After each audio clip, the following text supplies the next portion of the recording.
কথায় বলে সঠিক সিদ্ধান্ত সফলতার অর্ধেক।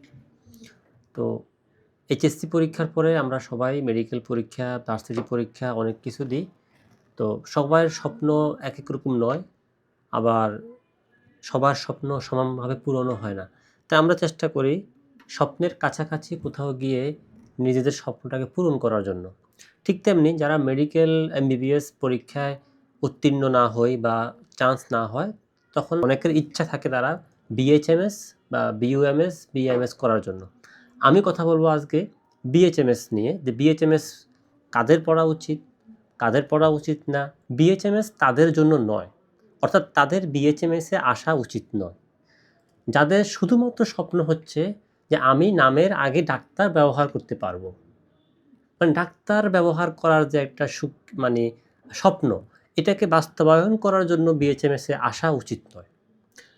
২ নাম্বার হচ্ছে যাদের প্রবল আগ্রহ হচ্ছে তারা ডাক্তারি পেশা দিয়ে তারা দ্রুত টাকা ইনকাম করবে, বা ডাক্তারি পেশাটাকে যারা বিজনেস হিসেবে চিন্তা করে, তাদের জন্য এটা সঠিক জায়গা নয়। আরেকটা বিশেষ গুরুত্বপূর্ণ পয়েন্ট হচ্ছে যাদের একমাত্র লক্ষ্য হলো যে তারা সরকারি চাকরি করবে, তাদের সরকারি চাকরি দরকার, তারা এটাকে ফার্স্ট চয়েস বা সেকেন্ড চয়েসেও তারা এটাকে কল্পনা করা ঠিক হবে না। তাহলে বিএইচএমএস কাদের জন্য?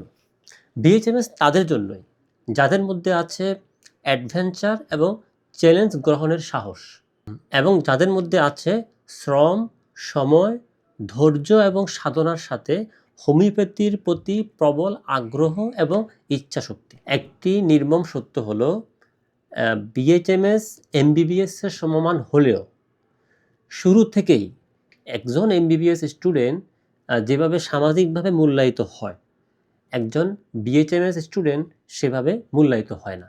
তবে আশার বাণী এবং চিরন্তন সত্য হলো একজন এমবিবিএস শিক্ষার্থী যে পরিমাণ শ্রম এবং সময় দিয়ে তারা কোর্স শেষ করে, ঠিক একই সময় এবং শ্রম দিয়ে একজন বিএইচএমএস স্টুডেন্ট সকল সামাজিক অবমূল্যায়নকে উপেক্ষা করে সে যদি তার কোর্সকে কমপ্লিট করে, মেডিকেল সায়েন্সের পাশাপাশি হোমিওপ্যাথিক যে গভীর জ্ঞান সে অর্জন করে, তাহলে সে ওই কোর্স শেষ করার পরে বা কোর্স শেষ করার থেকে তার পরবর্তী জীবনে একজন এমবিবিএস শিক্ষার্থীর চাইতে তুলনামূলকভাবে আর্থিকভাবে সমৃদ্ধি এবং সামাজিকভাবে অধিক মূল্যায়িত হবে।